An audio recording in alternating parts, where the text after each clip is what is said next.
बुझी मोमबत्ती। एक पिता अपनी 4 वर्षीय बेटी मिनी से बहुत प्रेम करता था। ऑफिस से लौटते वक्त वह रोज उसके लिए तरह तरह के खिलौने और खाने पीने की चीजें लाता था।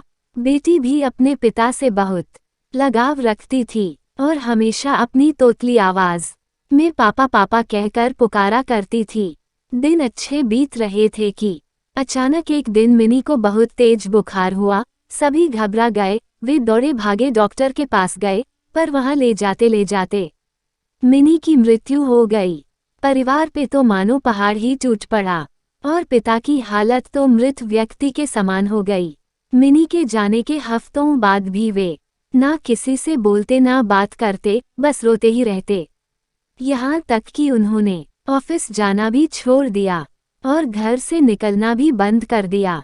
आस पड़ोस के लोगों और नाते रिश्तेदारों ने उन्हें समझाने की बहुत कोशिश की, पर वे किसी की ना सुनते। उनके मुख से बस एक ही शब्द निकलता, मिनी। एक दिन ऐसे ही मिनी के बारे में सोचते सोचते उनकी आंख लग गई और उन्हें एक स्वप्न आया। उन्होंने देखा कि स्वर्ग में सैकड़ों बच्चियां परी बनकर घूम रही हैं, सभी सफेद पोशाकें पहने हुए हैं और हाथ में मोमबत्ती लेकर चल रही हैं। तभी उन्हें मिनी भी दिखाई दी।